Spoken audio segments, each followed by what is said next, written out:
Just over a month ago, we wrapped up our coverage of the Youth Olympics from Korea. I got very, very excited to cover our first ever Youth Olympics in full. And just before those Olympics, of course, we had Remy Harvey on the show to talk about the historic 3x3 hockey team that went to Korea. The first time Australia has had a team in ice hockey in more than 60 years at an Olympic Games. And I'm so excited today to be able to be joined by one of those players from that team that created that history in Korea. And it's a pleasure to learn about her experiences as well as her time in the sport.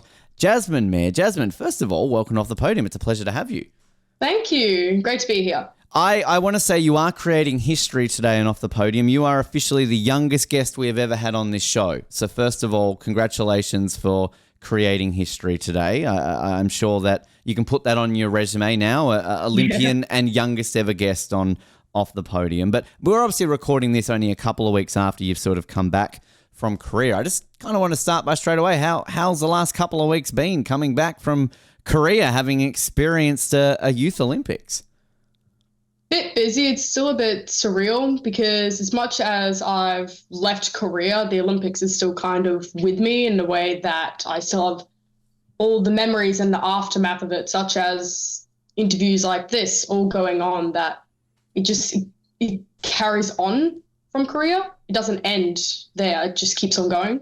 I like that. I like hearing that. And I can imagine it's one of these things that like you get home, you've got this cool like kit, you know, you've got the Olympic rings, you've got all this sort of stuff. I mean, do you just never want to take it off? I can't imagine that that's something you just kind of like going like, I don't care how smelly this is going to get. I never want to remove it. Well, I was very adamant to keep it on whilst I was over there, wore it in my room 24/7 and everything. And I very much would like to do the same here. Are you allowed to wear it to school? Are you allowed to go to the teachers like, I don't have to wear a uniform today. I can wear my Olympic clothes. I wish. I still have to wear a school uniform. Ah, damn. Maybe do they still have casual Fridays or like once a month, like a free dress day or something like that? You can maybe wear it on one of those days?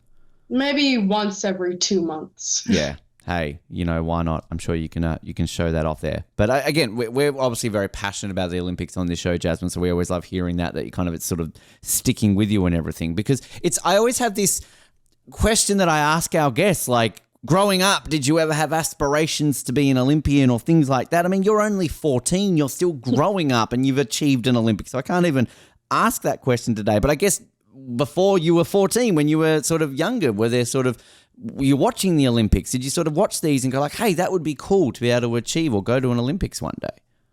I always watched the Olympics when I was younger. I used to get excited. I remember I made a few cakes actually one time for it. I got really excited. And I never thought that only in like a few years' time I'd be on the other side of it. Yeah. I didn't expect it. The opportunity just came out of the blue and I decided that I wanted to take it and try my best and get there. Tell me about these cakes. I'm intrigued now. What are you making? What's an Olympic cake that you make?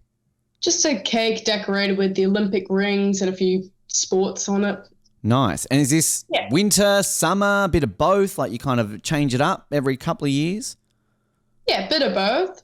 Of both? Every once in a while. Yeah, okay. This is where you can really make me feel old right now by answering this question. What was the first Olympics you remembered watching? Ooh, probably when I was maybe 5, 6, somewhere around that time. Okay, so that I'm thinking like Rio, so like 2016-ish? Yeah. Around then? That time, 2016. That's the first one I can remember. Not too bad then. Okay, I was thinking if you started with like Tokyo or something like that, like it'd be, quite awkward with that sort of stuff. But I guess just in terms of your career so far in hockey, you started in inline hockey. What sort of drew you into getting involved in inline hockey? Well, my mother took me and my brother rollerblading once, just down at the local rink. I really enjoyed it. And then they said, why don't you come and try inline hockey? Tried it and I've stuck with it. Simple. Yeah. Easy. Were you sort of, or are you still active in sort of other sports, or was it kind of you discovered inline hockey and like, this is it, this is the only sport I kind of want to be involved in?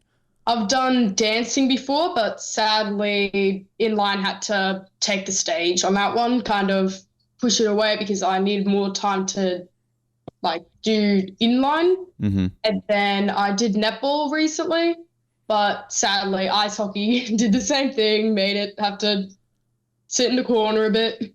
took over a little bit. Which your switch to ice hockey was only fairly recently, within the last sort of 2 years. So Yeah. I know kind of in dealing. I mentioned to you off air, originally from Tasmania, and I had a bit to do with ice hockey down there, but I know obviously they're very connected with the inline community there as well. Was it a case of just getting recruited? Did you happen to go along and watch some ice hockey one time? How did you sort of make that switch over to the ice? I decided after one of my inline tournaments that I wanted to go further and just get better, because I had some of my teammates kind of taking over a bit, kicking me down, kind of putting me in my place a bit, and I decided that I wanted to just get better at inline. And I heard that ice hockey was really good and the coaching was great, and decided to just try that out. Had you been exposed to ice hockey at all, like in terms of maybe watching it at the Olympics, seeing some NHL? I mean, kind of were you, familiar with the sport as such? Well, I'd watched the Olympics with it, and of course had to watch all the ice hockey games. I was an inliner, I just needed to. And then I went and watched one of my coaches do a Melbourne Ice game, Ash. And then next thing you know, I'm doing ice hockey a few years later. Was there much of a, like when it comes to transitioning outside of the obvious of you go from rollerblades to ice skates? Like, I mean, did you find that transition to skating on ice tricky? Like, was there much you kind of need to adapt to once you made that switch?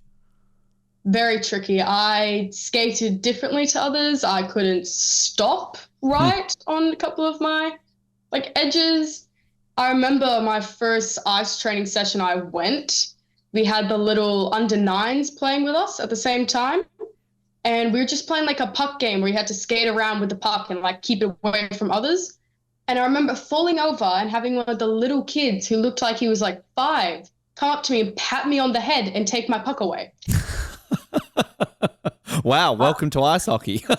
Yeah, that was my first ever ice hockey interaction. It was great. Now I feel like some revenge now would be to find that same kid with the Olympic uniform and pat him on the head and be like, where are you at right now?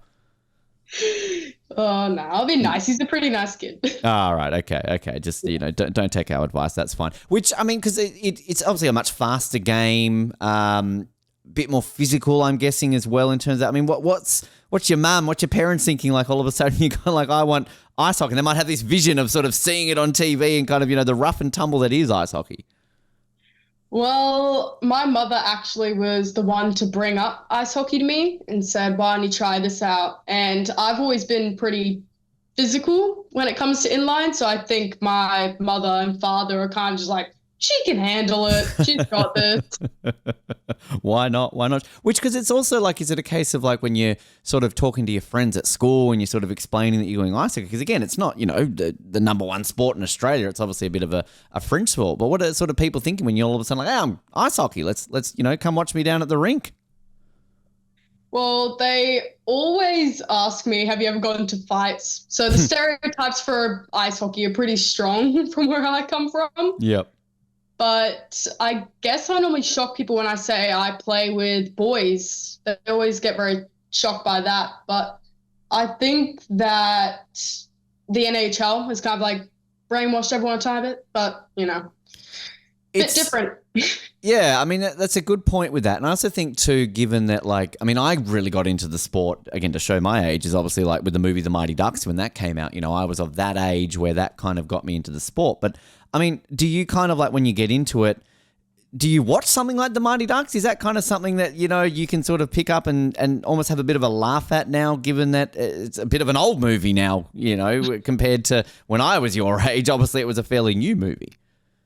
I think I can just barely remember watching The Mighty Ducks when I first started inline. I don't think I've watched it since. I actually don't watch NHL. I more love playing the sport rather than watching it. Yep.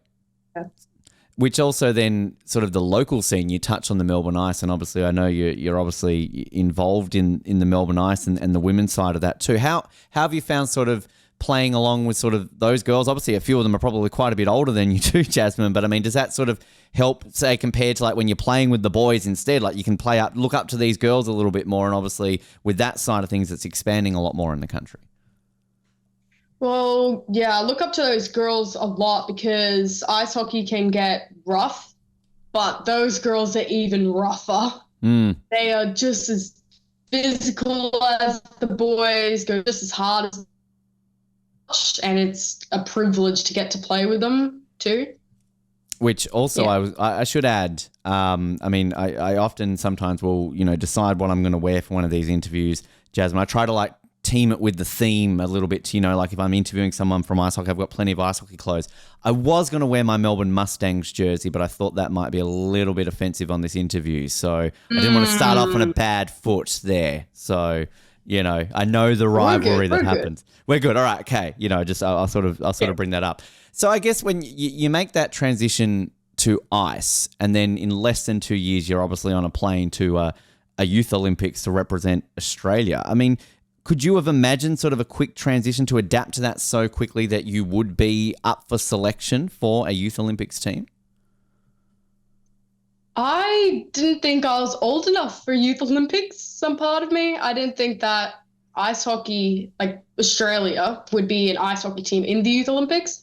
So I guess it never really crossed my mind. So that I just need to adapt quickly. And it kind of went from being, oh, we're just doing club games, try your hardest, to being every game needs to be as hard as possible. Every training you need to do your hardest and listen like as best as you can.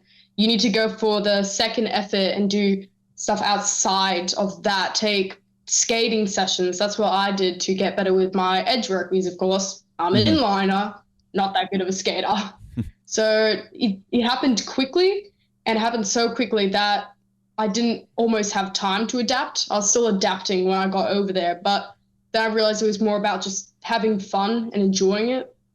So, how quickly are you then sort of on the radar, I guess, of, Ice Hockey Australia, the Olympic team? Because I know you represented, went to the USA in inline hockey for that side of things, but is it just a case of you're adapting, you're doing well, and then sort of people are sort of keeping an eye on you, and that you're sort of, I guess, on the cusp of making an Australian team?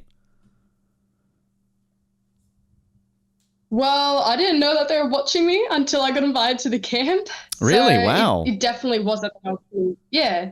I just got the invite and then found out that it was, for the Youth Olympics.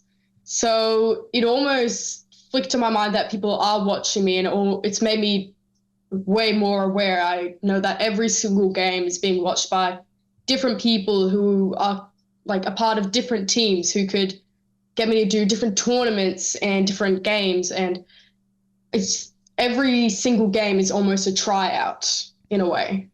Which I guess, I mean, not knowing that you were being watched by scouts, and you sort of touched on it being fun, has it kind of changed now, being aware that people maybe are watching you? Because I guess back then you're probably playing with a bit more freedom, right? Until you get that letter going like, hey, come on in and try for this. I mean, do you feel that's changed it a little bit mentally, knowing that there are people constantly watching you for that?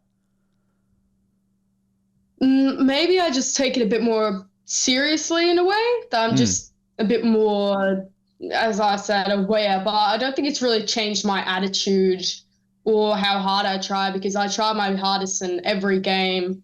So I think it didn't really, because, well, if they were watching me when I didn't know that they were watching me and I still got picked for this, then it means I was doing the right thing all along. Exactly. Great way of looking at it. So you get to that camp, you obviously know what's on the line. What was that sort of experience like, to be with a bunch of girls and knowing what's on the line, a potential appearance at a Winter Youth Olympics? I still couldn't believe it. I thought that some part of it was all just one giant joke, and it was really fun. But at everything I did, every single step I took on the ice, every single puck I shot, I had it in the back of my mind, just Olympics. It was my motivation the whole entire time that I was in the camp. I like that. I like that. Constantly thinking of that. And in terms of sort of the style of play, obviously the 3x3, the 3-on-3, the three, whatever you officially call it. Like, was that something that you had played a lot of? I mean, kind of was a lot of skills sort of being tested around that in the camp to kind of see how you would adapt to that form of play versus the 5-on-5 style that you no doubt would have been used to? We did a lot of 3-on-3 at the camp, yes, which was practicing getting on and off the gate because, of course, you've only got one gate to let players on and off at the same time. The 45-second shifts, and you can't touch the puck after the buzzer's gone. The shape that you need to be in, the formation of players, we practiced all of that at the camp. But for me, I felt like it came a bit more naturally because as an inliner, you only have 4 players. And if you have a penalty, then you're down to 3. So in my mind, it was more just playing a penalty kill in a way. Was there a lot of that? Like, were there other sort of girls at the camp who were also coming from that inline background, sort of in similar positions to you and sort of fairly newish to ice over inline? There was a mixture. There were girls who played inline and have been playing ice for ages. Girls like me that play inline and haven't been playing ice for that long, but made the switch to ice recently. And then there were girls that have never heard of inline, which was a bit weird. Wow. So they'd never even heard of it. They haven't even, ever tried it. No. Wow. Just purely born on the ice. Wow. Were they ex-Canadians, were they? Just straight onto the ice or?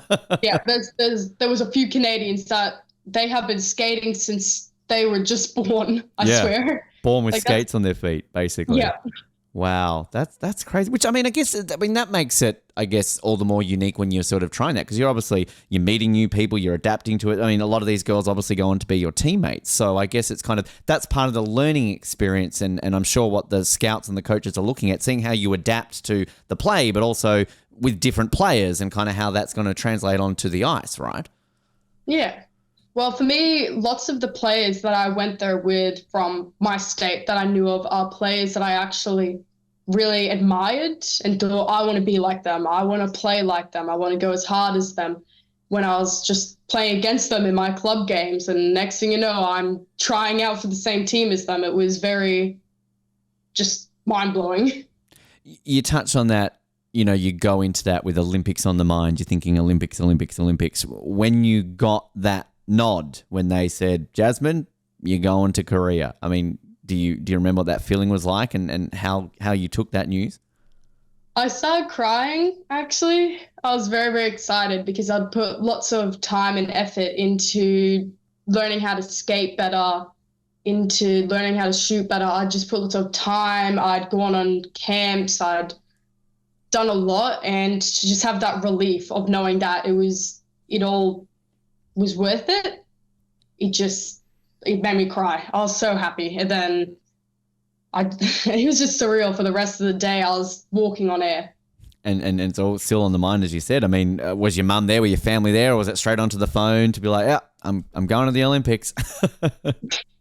We actually weren't allowed to tell our family members until it was posted. So it was just my mother who had gotten the message. Right. That day. So she got to tell me, which was really special. Wow. Coming home from school and her just pulling me out of the car and being like, you got in. It was cool. Which I'm guessing surely that night, go out for a nice dinner, maybe get some Maccas or something like that. You get a bit of a special dinner that night, surely. Yeah, celebratory dinner, of course. Yeah, you'd be a bit angry at mum if you didn't, right? Kind of doing that. So this is obviously and I know the squad was sort of announced last year, sort of November, and obviously one of the first, if not the first, sort of athletes announced for the games. So, I mean, does that make Christmas? You're always waiting for Christmas, right? That's the thing everybody's waiting for at the end of the year. But for you, it's probably Christmas. But I mean, come on, bring on the end of January. I want to be on a plane already. Is it distracting? That was exactly it. Yeah. Yeah. I was like, Christmas? No. Korea? Yes. Great presents, Mum. I'm so glad you got me this. But seriously, why am I not on the plane already? And also, I guess, in terms of the training aspect as well, I mean, are you amping up your ice time, sort of honing your skills a lot more? Kind of was it a case of after you celebrated, I'm going to the Olympics, back to the job at hand? I've got a job to do now. It was exactly that. Once I got in, it was like, woohoo, let's go. And then it was straight back to training. And then I need to try even harder. I needed to get even better. I needed to be at my best for the Olympics. I spent like nearly every single week between getting the news that I was in and Korea. I spent majority of my days of the week just at an ice rink, whether it was skating, shooting pucks, training, watching the Melbourne Ice Girls play. I just spent every single minute around an ice rink. So then I was just at my peak for the Olympics. Is it a case of too, when you say can't get ice time, do you sort of have like a makeshift net set up in the backyard or something like that with a stick to kind of do things like that to practice as well? Yeah, I got a bucket and I got a little bit of inline rink. So then it was similar to ice, and I used to shoot the puck into the bucket. Or I have a balance board that I'd be on. So I do some puck handling whilst on the balance board. So even when I wasn't at a rink, I was mentally at a rink at home training still. Always at a rink, always at a rink. I like that. I like that. What was that moment like then when you finally got to get on that plane, get to Korea? I mean, all the little things that come with an Olympics, your uniform, you're getting your accreditation, you're checking into your accommodation, all the little bits outside of the competition. How did you find all of that? It all went so fast that I wish I could replay it again, just over and over, relive it. Getting my uniform was awesome. Went home, did a photo shoot and everything. Oh, nice. It had family members come over and see it. And then getting on the plane was very emotional because it was like, oh my God, it's finally here. It's happening. Getting to the village was awesome because we got to look around. It was not awesome that it was like 3:00 in the morning and it was freezing cold. Bit of a change, right, from summer in Australia to going to freezing cold in Korea, no doubt.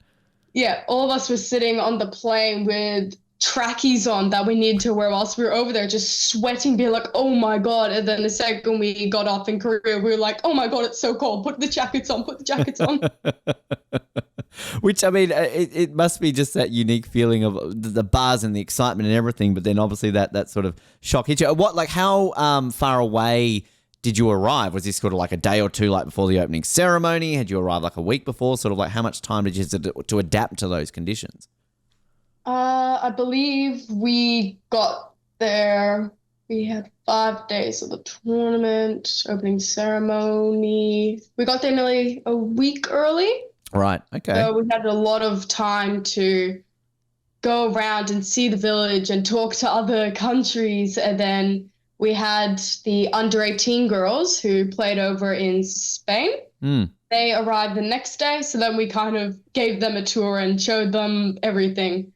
And then we had another day to just really soak everything in and have that Olympic experience as an athlete, in the way of living in an Olympic village with a bunch of other countries and eating all the food there, then seeing Korea, because of course it's a new country. And then we had our training days, which were even more awesome because when you walked around the hockey center, there'd just be people in all these different uniforms coming out from different change rooms and flags strung up everywhere. And every day was just different in a way. I love hearing that. And it's particularly too because, I mean, the Youth Olympics such a unique experience too, where you're around pretty much, I'm sure everybody's feeling the same as you, of course, here, Jasmin, just being completely in awe.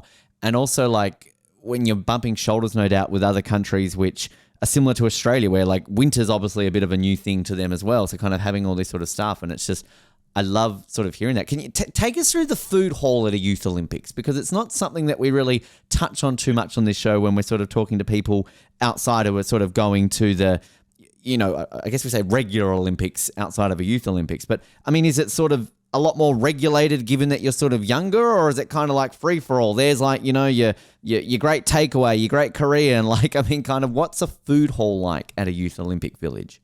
It was just food everywhere, different types of food from different types of countries. And there were different meals at different times of the day. And you just went in there and there was a bunch of other countries. And because we're all wearing our uniforms, it was just a sea of colors. And everyone was just there getting food. And you'd see people from different countries with like particular like foods on their plate. And then you could like, you just got to analyze other people's culture food wise as well. Yeah, yeah. And for the first couple of days, everyone sat with their own countries. But by the end of it, people were starting to mingle and you just see like different colors all together rather than all separated. It was awesome. Fantastic. And is it a case of, we always like talking about this question, like when do you try and guess where, like, what, not necessarily where they're from, but like what they're doing? Like, oh, you're a ski jumper, or, you know, you're a curler. Like, are you trying to sort of early on guess what each athlete is doing as a sport? Yeah, definitely some of that. You'd sit down in the dining hall and you turn to your friends and you're a bit like, I reckon that they might be a curler, as you said, or they might be biathlon. And you had a bit of that. And then it was funny to go onto the TV and then be like, yeah, I got it correct. Yes, point for me. And pin trading, was that a big deal? It was not only a big deal, it was a huge deal. You have people coming into the elevators being like, pin, pin, pin. Wow. Just like trying to trade pins with you is everywhere. I had a whole entire lanyard just filled with pins by the end of it. What was your favorite? What was the favorite one that you ended up with? Ooh, probably the Canadian one. Okay. I like that one. Nice. All right. And you obviously you get designated a certain amount, like the AOC obviously give you a bunch to trade, but I'm sure you keep a few, right? Like you want some for yourself, give to the family. You know, he's a cool Australian pins that we had as well. Yeah, did some of that. They gave us pins for us to keep ourselves and then a little packet for us to trade off. I got an extra pin that I gave to one of my family members with me by doing a one-handed push-up. That was pretty good. Wow. You've always got to like go that extra mile, right, sometimes to get the ones there. I like that.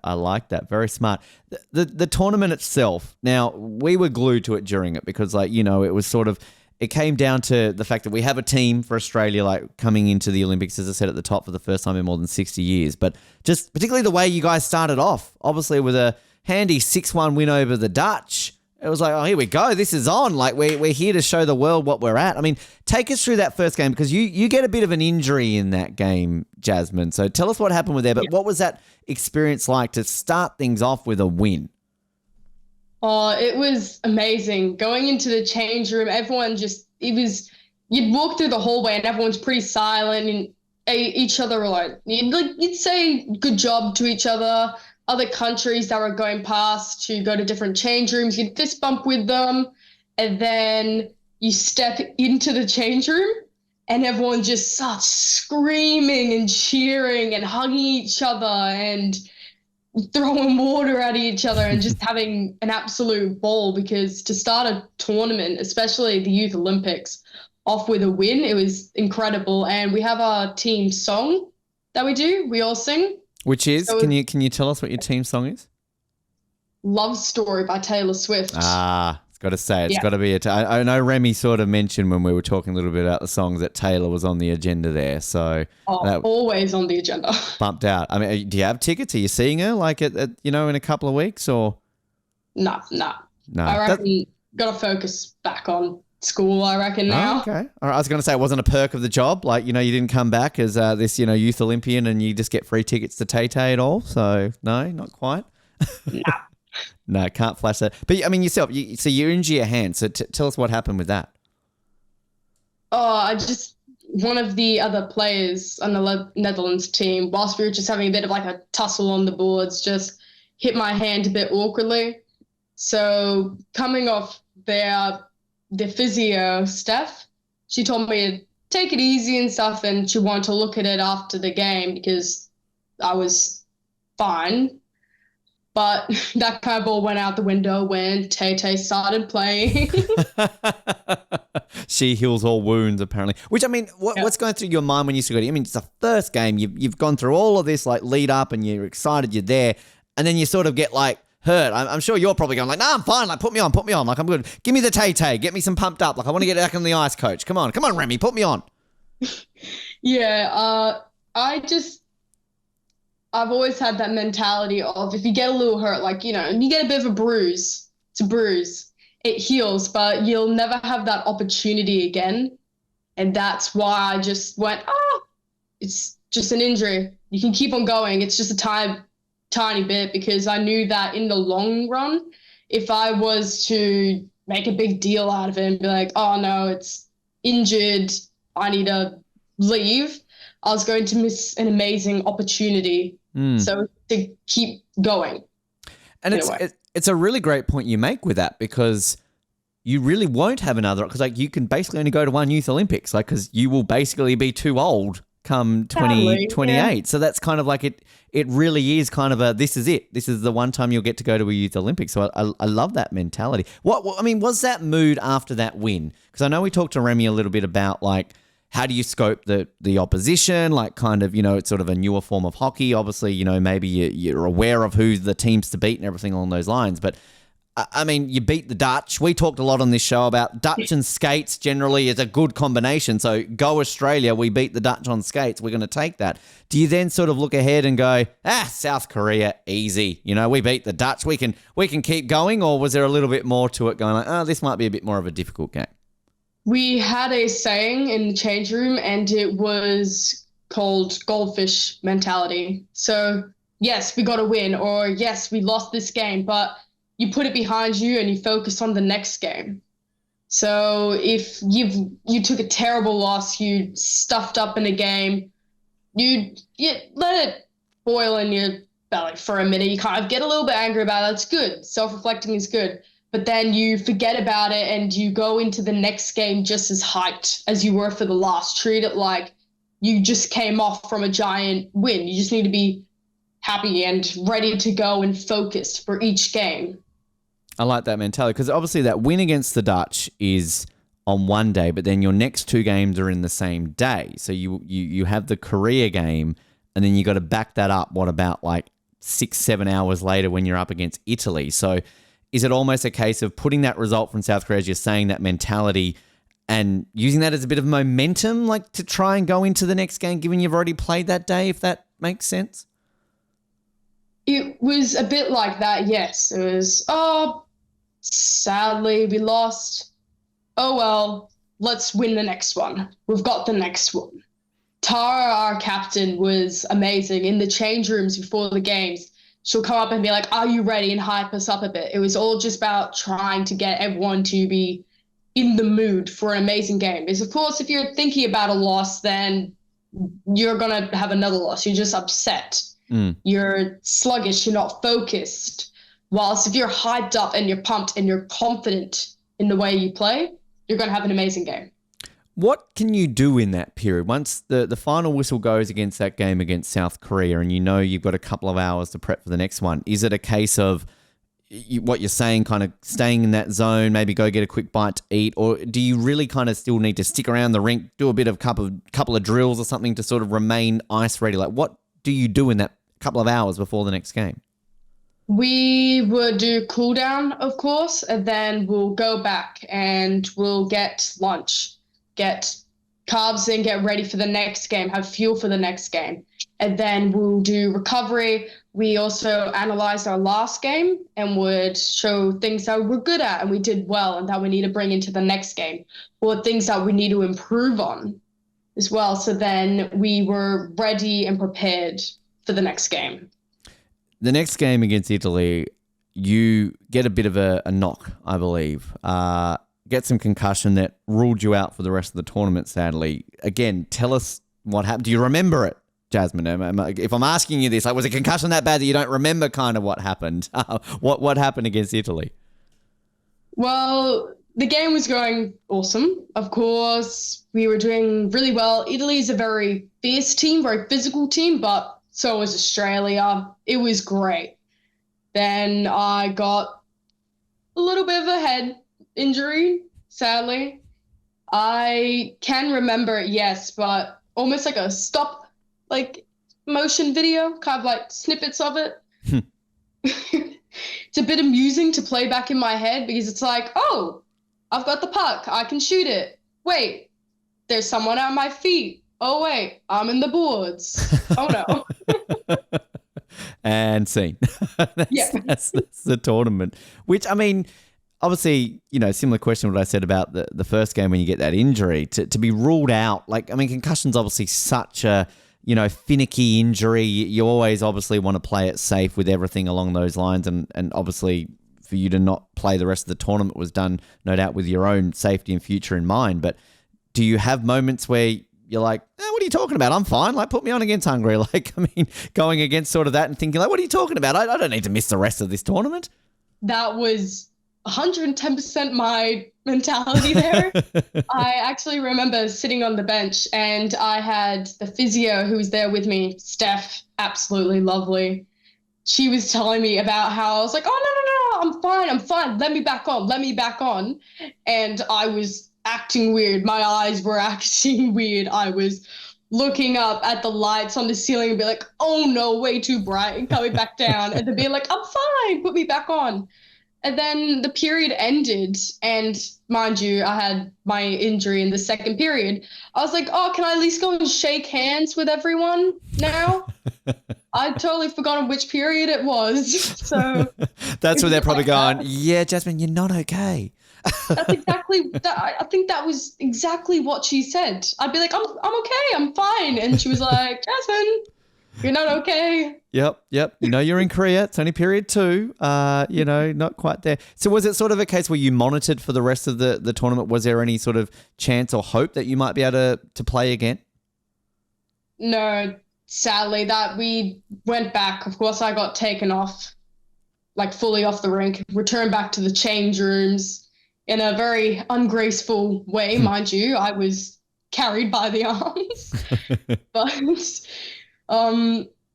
we did a concussion test down in the change rooms, and then I was stressing because I was like, no, there's no way that I'm going to get told I can't play in any more games. That's not it. No.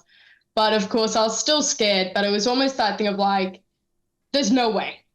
It's not going to happen. And then to wake up, and I felt perfectly normal in the moment. Looking back now, I was not normal. I admit that. I was acting weird. I still had a headache. I was not thinking straight. But I remember going to the medical room. I had the physios. They were lovely. The night that it happened, were with me the whole entire time, walked me from the rink to the bus, and then from the bus to my room, made sure I was okay. They did another concussion test once I was back at the village. And then in the morning, they came and fetched me. They were absolutely amazing. And of course, wanted to make sure I was okay. And then I did another concussion test. And I remember going through all the symptoms and being like, nah, I'm normal.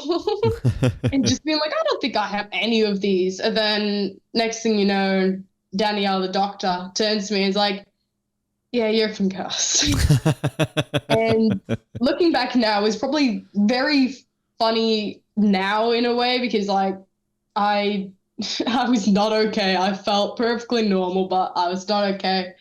But it was pretty devastating to be told that sadly my Olympic journey had to be cut off short. And with all the games I play, from inline to ice, all the tournaments I play, whether it's just a simple home game or state level stuff or now Olympic stuff, I always had that thing of just keep pushing through. And to be told that, no, you're not allowed to, It was almost, I couldn't get it right in my head. It didn't click right in my head, because I normally made the decision of whether I was okay enough to play, but to have someone else make the decision for me was just a bit shocking and very upsetting. But then after having a bit of a moment, bit of tears shared, I was straight back into it. I was like, I may have finished my games and I can't be on the ice, but I'm going to try my best to be next to the ice, to be in the change room with the team, to be cheerful, to just do everything with them, because although I may not be playing anymore, I'm still a teammate to a bunch of other people, and I need to be there for them and be a teammate. I guess it kind of, gives you a bit of a taste of the other side of the bench. I mean, obviously Remy talked a lot about sort of transitioning from playing into coaching, and obviously she's still doing both, but sort of the coaching side of things. But also just being a cheerleader, I guess, and kind of supporting it, because obviously a couple of tricky losses that came with that. But I can imagine that it was just your role becomes completely different at that point, doesn't it? It very much did. And that's exactly how I treated in my head. Instead of thinking, oh, you're an athlete, but you've been benched, kind of like, I'm back on the ice. I'm an athlete. I'm on the bench, but I'm on the bench. I got to cheer. I got to scream my head off. You're the best seat in the house. You haven't paid for that? Like, great. Front I got row. to be really close to the ice. I just cheered my team on, and we had our little mascot, Billy and Lucy. It's a little kangaroo. Right, okay. I brought her onto the bench with me, and we had the whole entire cheer team. We had our team manager, the physios, everyone on the bench, all just cheering the whole entire time. Great. And as much as I was off the ice, I still felt that like nervous level. Like I still felt nervous if the opposition got too close to our net, or got really excited if like we took a shot and it nearly goes in. It was, as much as I wasn't the one playing, I felt like I still was in a way. Well, that's what you want, right? Like if you can't be out there in the ice and you got mascots there and you got everything going on. I mean, what were you like in the game against Mexico? Like, were you just absolutely, losing it at how tight and everything that turned out to get then the second win for Team Australia? Oh yeah, I was almost on the ice. I think at one point had to have Lockie be like, Jazz, let's just be a bit careful. Let's take a step back.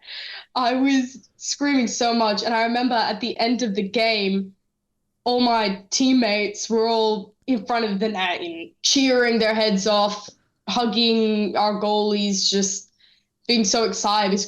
Of course, it's a win at the Youth Olympic Games. That's absolutely remarkable. Yeah. And I remember having a few of my teammates actually come up to me and give me a fist bump and a hug and everything, even though there was netting between us. So it was awesome to still be included in the win, because although I wasn't playing, I still contributed. I still helped to get to that point. The one that we talked a little bit about was the game against Hungary. First of all, we didn't know Hungary were so amazing at ice hockey. Good for them, like obviously going on to win the goal. But, on paper you see 22-1 and you think not a good game. But I see that one, Jasmin, as a positive, because I think at that point Australia were only the second team to put a goal past the Hungarians. I actually saw the footage of that goal and how excited you were, like the team was for scoring that goal. In such a dominant side to get a goal. Because there were plenty of teams. Look at the Dutch. 33-0. Come on. Like, we got at least a goal against the Hungarians. That's got to be a win. We definitely counted it as a win. And we also, I like to look at it as it's not about the scoreboard as much as it's on the play. Even though they may be getting more shots against us, and sure, 22-1, we played an amazing game on the ice and we gave them hell. And I think that one goal counts for everything. I love that attitude. I just want to replay that answer basically for every guest on this show forward right now. If there's any ever disappointment, like look at this attitude, right? 22-1, whatever. Like, we put it up to them, we got a goal. Like, come on, Were you aware that Hungary was the team to beat, or was that sort of once you got there and you saw how good they were? Oh, there we go, Hungary, they're pretty good. We were very much aware, and I remember everyone being like, "All right, we've played against Netherlands, we got to win. Let's focus on Hungary. Now that will be a tough game," because Remy had told us about how much of a hockey nation they've become recently and how much effort they put into their younger girls and making them a stronger team. And I admire them for that. That's amazing to go from being a pretty weak team. Australia, we used to kick their butts. Yeah. To being an amazing hockey nation that it was almost a privilege to play against them. It really was, to play against such a strong team like that. And we were very much aware going into the games that they were the team to beat. And it was almost exciting to play the team to beat. I love hearing that though, because if you had have asked me to predict who's going to win a gold medal, I'm looking at Hungary, and it's interesting you say they're becoming a hockey nation, because I've never attributed Hungary as a hockey nation, but here we are. look at that. And they romped to gold. I mean, it didn't even seem like they outside of the one goal that we got against them, of course, were overly challenged. So I like that. I mean, that must also boost Australia's confidence a little bit in a way. A, as you said, we used to beat them all the time, but B, that there are these countries out there that maybe aren't considered traditional hockey nations but are turning into them, and that can help someone like Australia in the future where we might be able to become hungry at the next Winter Youth Olympics. I like to think of it like that if any country can just, if they put effort into the sport and they train the girls and they give them ice time, that we could be like Hungary one day. And I think it would be pretty funny for people to be like, Australia, the giant desert with all the kangaroos and emus, they're a hockey nation. Some would say it makes you hungry for success, right? Definitely. Yep. Thank you. I'm here all week. A couple of things, Jasmin, before we let you go. I mean, now that you're back, obviously, sort of still buzzing as we touched on it at the beginning there. What sort of next for you in your journey? You've had this taste of the green and gold. You've had this taste of international. You hope to sort of keep growing that with your ice hockey, and then ultimately end up on sort of I think as Remy said, they're now called the Flyers, aren't they? Not the Mighty Jills. So like kind of making it up the ranks of the Australian ice hockey to make that team and go to world championships and other things like that? Just take every opportunity I get and run with it. If I get invited to try out for a team, try my best to get in. I really want to get into the under 18 side of it. Those girls are absolutely lovely. And of course, I've played with a couple of them and I would love to get into that. So I think that's the next step, along with getting into the team of Melbourne Ice as well and getting to actually play those games. I think that's my next steps in my hockey career, those two, I reckon. How close are we to putting on the Melbourne Ice jersey and sort of suiting up in an AIWHL game?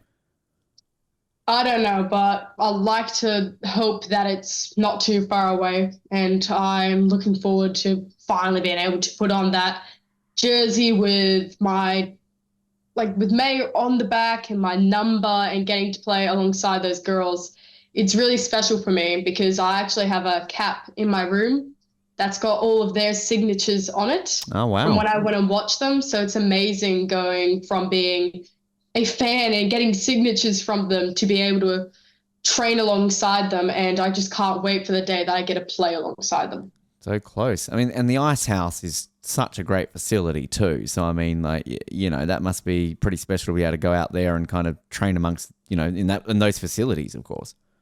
Oh, yes, it's amazing. The ice there is beautiful. You can go to different places and you'll be like, the ice is too wet, or the ice is too dry, or it's too bumpy. But the facilities there are amazing. The change rooms are amazing. Sometimes when you go to change rooms, you're practically sitting on top of each other.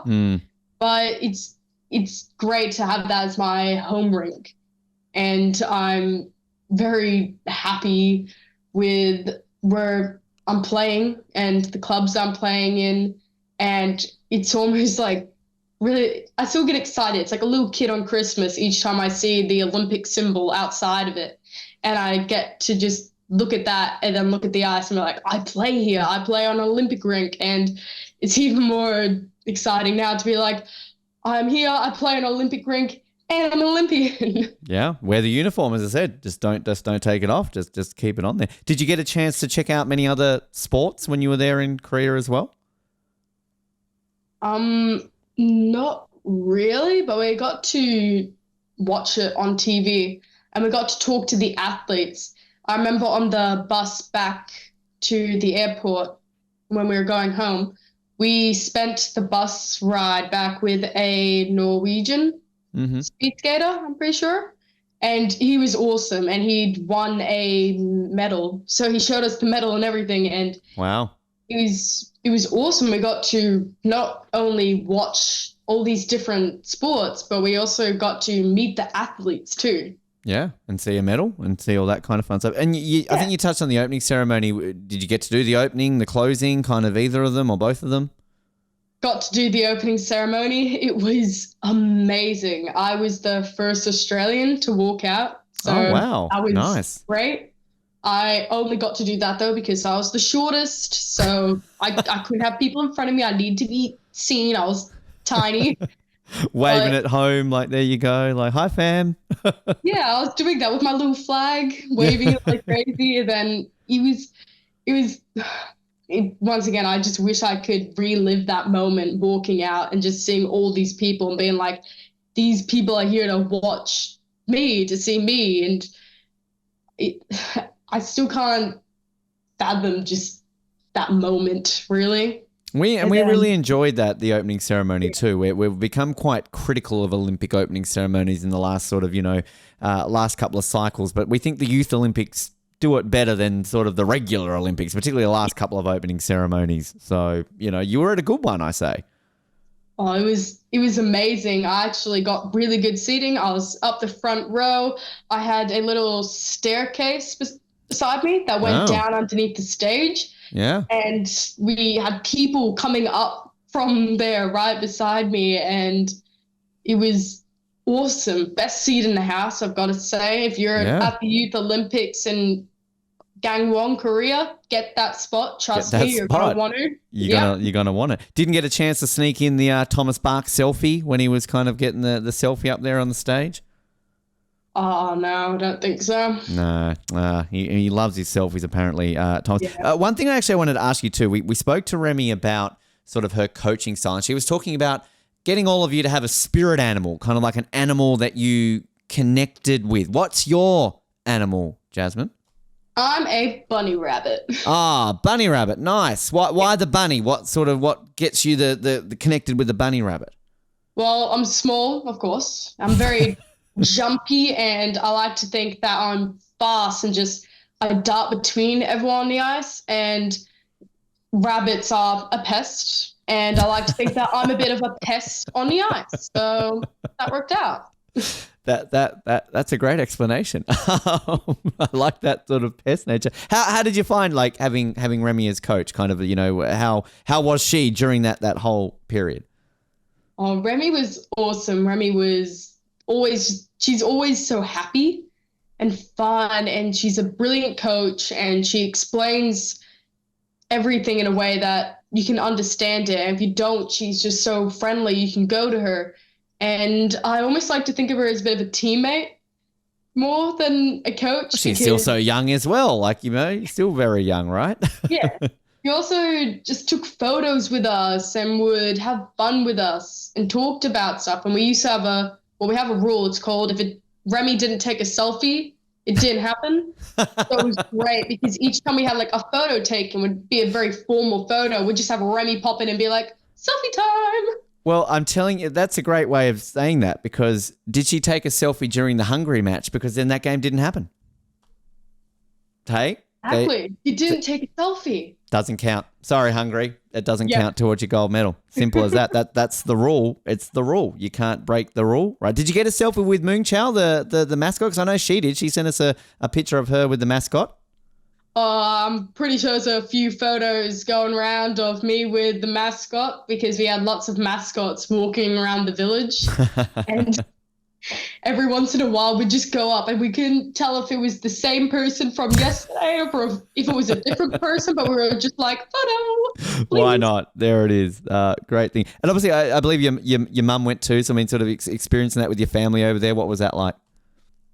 I didn't get to see much of my family, but it was great coming off games, and I'd practically sprint out the door just to see them and to celebrate or grieve with them. And they were awesome when I had my injury. They comforted me, and when we were given the opportunity to go outside the village and really see Korea, they just let me run wild. It was awesome. Fantastic. Did you remember who they were after you were concussed, though? Did you at least go, I think you're my mum? I remembered them. I don't I didn't forget much, which is probably one of the reasons why I was so adamant that I was okay. Yeah, yeah. Well, that's a positive at least, and at least hopefully you remember doing this interview one day, Jasmin. I mean, it's been so much fun to be able to hear about your experiences in Korea, and obviously fantastic ones. I love the passion and the mindset there that it's still on the mind. You fit very well with this show that we're a group of people who are just obsessed with the Olympics. So we love hearing that. But best of luck with everything moving forward and all that through the career. And we definitely appreciate your time and off the podium today. Oh, thank you very much. It was a privilege to be here. This was so fun.